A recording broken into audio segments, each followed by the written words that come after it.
Good morning student. कक्षा 9th में विषय विज्ञान में आज हम प्रारंभ करने जा रहे हैं अध्याय 1। इस वीडियो को देखने से पहले आपसे रिक्वेस्ट है कि आप इस अध्याय का यानी अध्याय 1 का अच्छी तरह से अध्ययन कर लीजिए, इसके बाद यह वीडियो देखिए। तो अध्याय 1 का नाम है हमारे आसपास के पदार्थ। यदि हम अपने चारों ओर देखें तो हमें कुछ वस्तुएं नजर आती हैं। उन वस्तुओं की आकृति और बनावट अलग अलग होती है और इस विश्व में प्रत्येक वस्तु जिस सामग्री से मिलकर बनी होती है, यानी कोई भी वस्तु हो वो जिस वस्तु यानी जिस सामग्री से मिलकर बनी होती है उसे वैज्ञानिकों ने क्या नाम दिया है? पदार्थ। क्या नाम दिया है? पदार्थ। तो पदार्थ किसे कहते हैं? जिनसे मिलकर के वस्तुएं बनती हैं उसे पदार्थ कहते हैं। जिस हवा में हम सांस लेते हैं, जो हम भोजन खाना खाते हैं, पत्थर, बादल, तारे, सभी वस्तुएं क्या हैं? पदार्थों से मिलकर बनी हुई हैं। ठीक, यहाँ तक कि पानी की एक बूंद यानी पानी की छोटी सी एक बूंद भी एक पदार्थ है और रेत का एक सबसे छोटा कण भी एक पदार्थ है। और यहाँ जितनी भी वस्तुएं हमने बताया वे सभी वस्तुएं कुछ स्थान घेरती हैं, यानी उनका कुछ न कुछ आयतन होता है। ठीक, प्राचीन काल से ये मनुष्य अपने आसपास की वस्तुओं को समझने का प्रयास करता रहा, समझने की कोशिश करता रहा।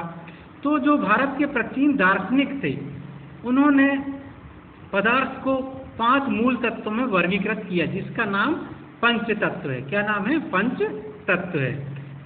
इन पंच तत्वों के नाम है जैसे वायु, अग्नि, पृथ्वी, जल, आकाश। तो ये सभी पंच तत्व हैं और इन्हीं पंच तत्वों से सभी वस्तुएं मिलकर बनी हुई हैं। ऐसा प्राचीन भारतीय दार्शनिकों ने नाम दिया यानी वर्गीकृत किया, ऐसा बताया। चाहे वो वस्तु सजीव हो या निर्जीव हो, वो सभी वस्तुएं इन पंच तत्वों से मिलकर बनी होती हैं। ठीक, उस समय के यूनानी दार्शनिक जो थे उन्होंने भी पदार्थ को इसी प्रकार से वर्गीकृत किया था। लेकिन आधुनिक समय में यानी आज के समय में वैज्ञानिकों ने पदार्थ को भौतिक गुणधर्म और रासायनिक प्रकृति के आधार पर 2 प्रकार से वर्गीकृत किया। कितने प्रकार से? 2 प्रकार से। कौन कौन से? भौतिक गुणधर्म और रासायनिक गुणधर्म।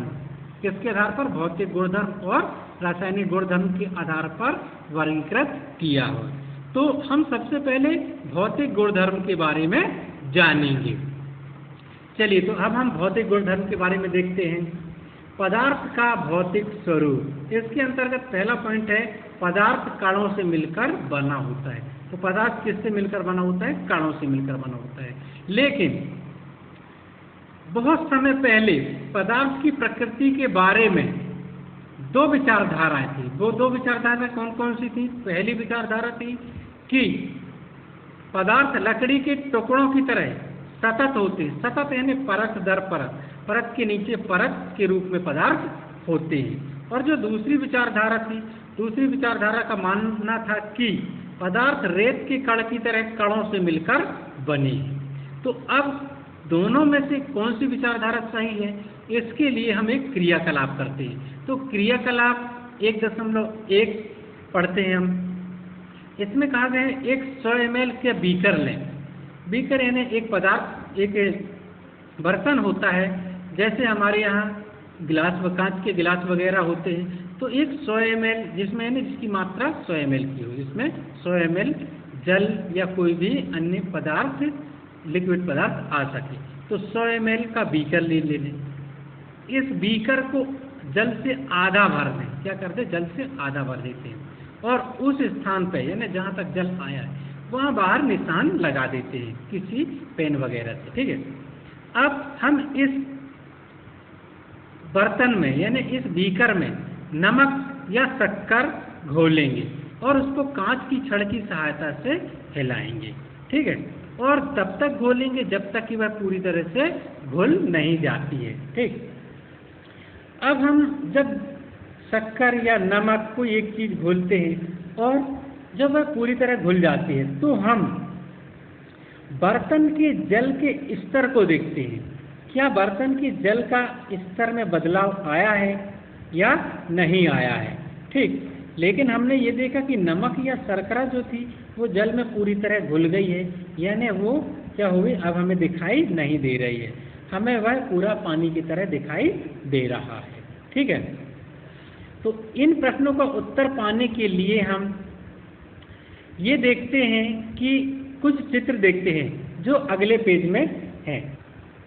चित्र 1.1 में हम देखते हैं कि जब हम नमक या जल को घोलते हैं तो जल के आयतन में कोई परिवर्तन नहीं होता है, यानी जल का स्तर नहीं बढ़ता है। इससे यह सिद्ध होता है कि जब हम जल में नमक घोलते हैं या शक्कर घोलते हैं तो जो नमक के कण हैं वे जल के कणों के रिक्त कणों के बीच, यानी जल के कणों के बीच जो रिक्त स्थान होता है वहाँ समावेशित हो जाते हैं, यानी समा जाते हैं। इसीलिए जल के स्तर में कोई वृद्धि नहीं होती है।